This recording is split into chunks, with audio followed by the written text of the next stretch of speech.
సిద్దిపేట జిల్లా కేంద్రంలోని శ్రీ వెంకటేశ్వర ఆలయం వద్ద హిందూ వాహిని ఆధ్వర్యంలో శివాజీ విగ్రహ పునఃప్రతిష్ఠ జయంతోత్సవంలో దత్తగిరి మహారాజ్ ఆశ్రమం సిద్ధేశ్వరానందగిరి స్వామీజీ సామాజిక సమరసత ప్రముఖ అప్పాల ప్రసాద్ జీ పాల్గొన్నారు.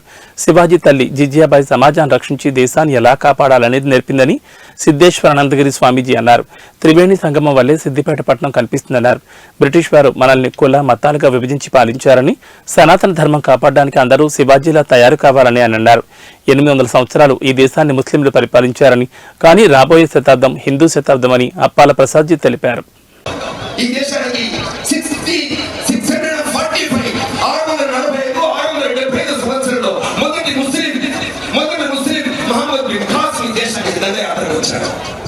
ఆ తర్వాత 1100 సంవత్సరాలు మహమ్మద్ గజనీ దేశానికి వచ్చాడు. ఆ తర్వాత 150 సంవత్సరాల తర్వాత మహమ్మద్ ఘోరీ దేశానికి వచ్చాడు. 800 సంవత్సరాలు ఈ దేశంలో ముస్లింలు పరిపాలించారు. ఈ దేశంలో ఉన్న ఈ ముస్లింలు, ఇప్పటి ముస్లింలు ఆ ముస్లింల యొక్క పరిపాలకులు కాదు, వాళ్ళ వారసులు కాదు. నేను ఎందుకు ఈ మాట చెప్తున్నాను తెలిసిన, నిన్న కాక మొన్న 5 రోజుల క్రితం మీ అందరికీ తెలిసినటువంటి వ్యక్తి ఎవరు? అసదుద్దీన్ ఓవైసీ. మీ అందరికీ తెలుసు అసదుద్దీన్ ఓవైసీ లోక్సభలో మాట్లాడుతూ ఏమన్నాడు తెలిసిన, నేను ఔరంగజేబు వారసుని కాదు, నేను బాబు యొక్క వారసుని కాదు, 6 సంవత్సరాల సంవత్సరం నుండి ఆదరించడం తీసుకుని ఎటువంటి ప్రయాణం చేస్తుంది మీరు ఆలోచించారు. 800 సంవత్సరాలు ఈ భారతదేశంలో ఎవరి 1 రోజు కాదు, 2 రోజులు కాదు, 800 సంవత్సరాలు ఈ దేశంలో ఎవరి గోమాతల్ని ధ్వంసం చేసి, రక్తం చూసి, దేవాలయాలు ధ్వంసం చేసి, ఆడపిల్లల పైన అత్యాచారం జరిగింది. హిందూ అంటే భయపడే స్థితి, కాషాయ జెండా ఎగిరిస్తే భయపడే పరిస్థితి, శోభయాత్రలు చేయని పరిస్థితి ఈ దేశంలో శివాజీని కానీ ఈ దేశంలో వ్యక్తులు కానీ బయటికి వచ్చేటువంటి పరిస్థితి లేనటువంటి దౌర్భాగ్యమైన విషాదకరమైన విషాదమైన పరిస్థితిలో ఈ దేశం ఉంటే ఈ రోజున వీళ్ళంతా ఎక్కడి నుంచి వచ్చారు? ఏ ప్రాంతం నుంచి వచ్చారు? ఏ అరబ్ దేశాల నుంచి వచ్చారు?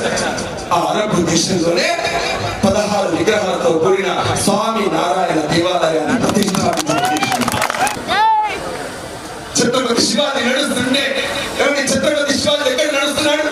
పూనా నగరంలో చుట్టూ 36 గ్రామాల్లో సంచరిస్తుంటే ఆ 36 గ్రామానికి అప్పుడే మహారాజు 16 తెల్లవాడు.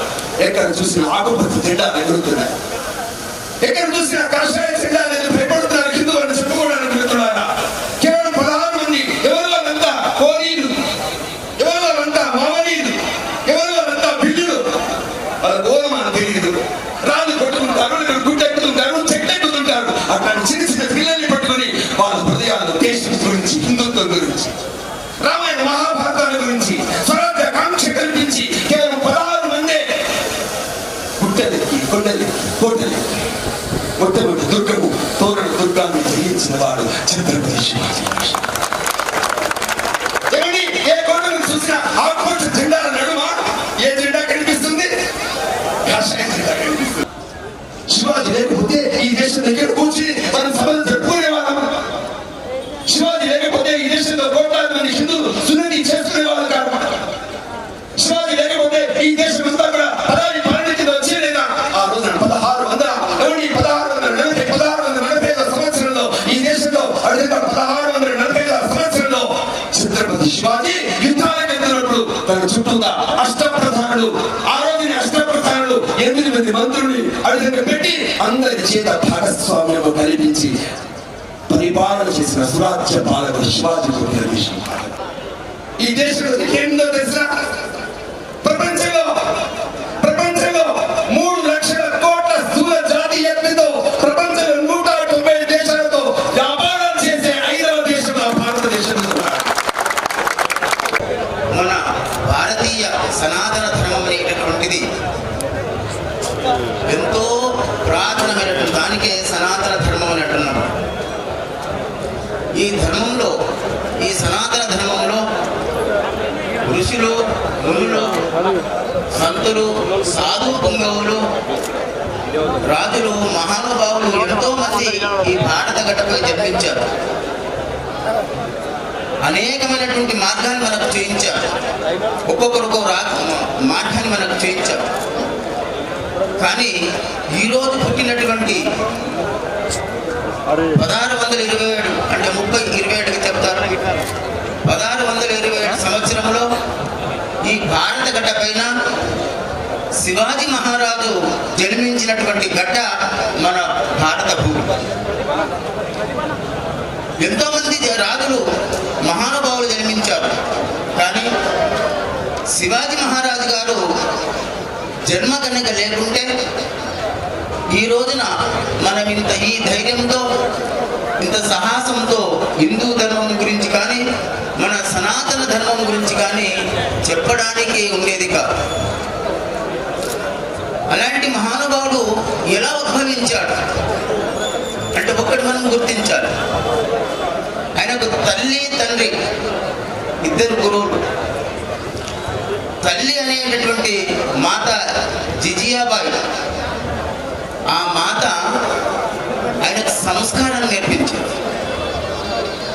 ఈ సమాజంలో ఎలా నడవాలి, పెద్దవాళ్ళతో ఎలా నడవాలి, మాతృమూర్తులతో ఎలా నడవాలి, పిల్లవాళ్ళతో ఎలా నడవాలి అనేటటువంటి సంస్కారాన్ని అందించినటువంటి తల్లి జిజియాబాయి.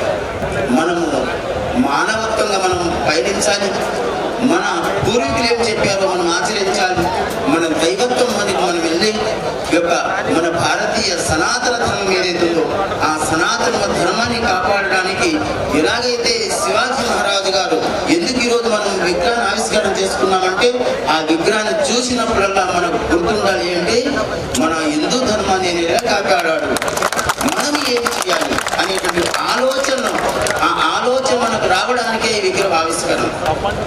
లేదు విగ్రహాలు అక్కడ చేసినటువంటి కృతులు ఏవైతున్నాయో కృతులు మాటి మాటికి మనం గుర్తించుకొని అది మనం పెంపొందించుకోవడానికి మనం ఈ సిద్దిపేటలో నడి రోడ్లో మన విగ్రహాన్ని ఆవిష్కరణ చేసుకుంటున్నాం. అందుకే మనము తప్పకుండా ఈ సనాతన ధర్మాన్ని కాపాడడానికి ఒక శివాజీ ఆ రోజు ఎట్లా జిజియాబాయి ఆ శివాజీ పార్వతీ పరమేశ్వరులకు తపస్సు చేసి ఎట్లా కన్నదో అదే రీతికి ప్రహ్లాదుడు కావచ్చు, భక్తశ్రీలు కావచ్చు, మార్కండేయుడు ఎవరైనా తీసుకోండి ఆ తపస్సు చేసినటువంటి శక్తి ఫలితం అలాగ ఉంటుంది. అదే రీతిగా మాతృమూర్తులు కానివ్వండి, ఎవరైనా కానివ్వండి, పరమాత్మ యొక్క నామాన్ని జపిస్తే మనం వాళ్ళకు ఇంకో శక్తిని చక్కర్లేదు, అనుకోకుండా ఆ శక్తి ఉత్పన్నం అవుతుంది. ప్రతి ఒక్కరు కూడా శివాజీలో తయారై మన భారతదేశాన్ని కాపాడుకునే బాధ్యత ప్రతి ఒక్కరి మీద ఉందని తెలియజేస్తూ ఈ రోజున హిందూ హాయిని సంస్థ ఏదైతుందో అది భారతదేశం నుండి ఉంది. ఆ యొక్క వారు సంస్థ నుంచి ఇంత అత్యద్భుతమైనటువంటి కార్యకర్తలు ఈ కార్యక్రమాన్ని ఏర్పాటు చేసిన వారందరికీ కూడాను ఆ భగవంతుని యొక్క కృపా కటాక్షం వారందరిపైన ఉండాలని తెలుస్తూ ఇక్కడ విచ్చేసినటువంటి వారందరూ కూడాను ఆ పరమాత్మ యొక్క కృపా కటాక్షం మీ అందరిపైన ఉండాలని తెలుస్తూ